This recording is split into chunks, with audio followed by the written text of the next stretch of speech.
मध्य प्रदेश के ग्वालियर शहर में देश के प्रथम सीडीएस विपिन रावत सहित शहीद हुए पूरे 12 लोगों को अश्रुपूरित आदित्यपुरम फेज 2 में श्रद्धांजलि दी गई।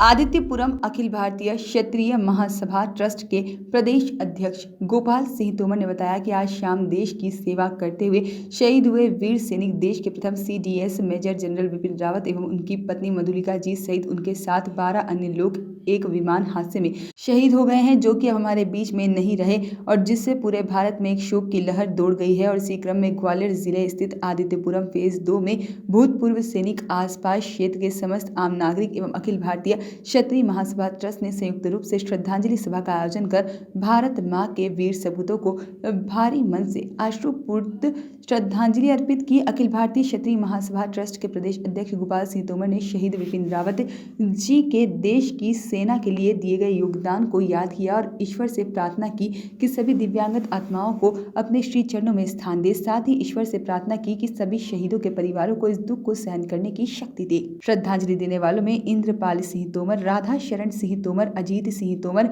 हरि मोहन सिंह तोमर, साथ ही में अमन सिकरवार और अशोक सिंह सिकरवार, बलराम सिंह सिसोदिया, सुरेंद्र सिंह भदौरिया और जय सिंह चौहान, दीपेंद्र सिंह गौर और नवीन सिंह भदौरिया आदि लोग मौजूद रहे।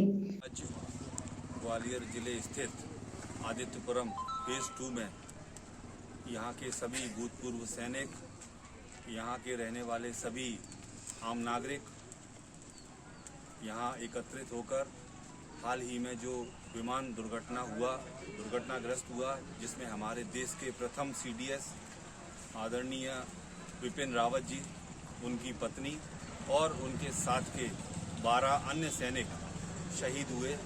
हम सभी लोग यहाँ उपस्थित होकर उनको अपनी अश्रुपूर्ण श्रद्धांजलि देने के लिए उपस्थित हुए हैं। यह देश की अभूतपूर्व क्षति है जिसको भर पाना बेहद कठिन है, लेकिन भारत देश का यह इतिहास रहा है। यहाँ एक से बढ़कर एक सैनिक पैदा हुए हैं, एक से एक बढ़कर एक वीर सैनिक पैदा हुए हैं। जल्द ही भारत देश को दूसरा सीडीएस मिलेगा, ऐसी हम सबको आशा है, जिससे कि भारत देश की आन बान शान जो विपिन रावत जी के रहते हुए बनी है वो आगे भी कायम रहेगी। और इस अवसर पर जो 13 लोग शहीद हुए, उनके परिवारों को इस कष्ट को सहन करने की ईश्वर शक्ति दे और ईश्वर सभी दिवंगत आत्माओं को अपने श्री चरणों में स्थान दे। इसी प्रकार की कामना करने के लिए हम सब लोग यहाँ पर हैं। जय हिंद, जय भारत माता की जय, भारत माता की जय, भारत माता की जय, वंदे मातरम, वंदे मातरम, वंदे मातरम।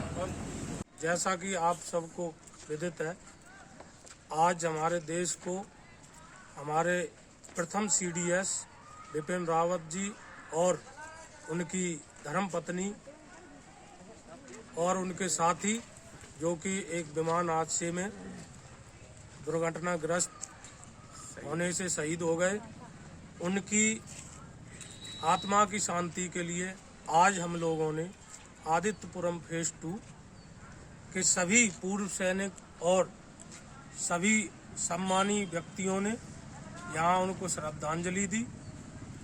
और रावत जी बहुत ही कुशल नेतृत्व करने वाले जनरल रहे हैं। उनने काफ़ी सेना के लिए बहुत कुछ किया है, जिसमें चाइना का गलवान घाटी में चाइना से लोहा लेना हो, सर्जिकल स्ट्राइक हो और अपने भारतीय सेना को जो सुदृढ़ आधुनिक हथियारों से सुसज्जित करना हो और समय आने पर बहुत ही अहम निर्णय लेने में सक्षम वो रहे हैं। आज का दिन हमारे देश के लिए बहुत ही क्षतिपूर्ण है, जो कि हमारे सीडीएस साहब की पूर्ति कभी भी हो नहीं सकती है, परंतु हम लोगों ने आज उनको श्रद्धांजलि देके उनकी आत्मा की शांति के लिए प्रार्थना की है, अश्रुपूर्ण श्रद्धांजलि दी है। और मैं ईश्वर से प्रार्थना करता हूं कि ईश्वर उनको अपने श्री धाम में जगह दे तथा उनके परिवारजनों को इस हृदय विदारक पीड़ा को सहने की शक्ति दे। जय हिंद, जय भारत। भारत माता की, भारत माता की, भारत माता की। वॉइस ऑफ राइट्स के लिए ग्वालियर से सागर शर्मा की रिपोर्ट।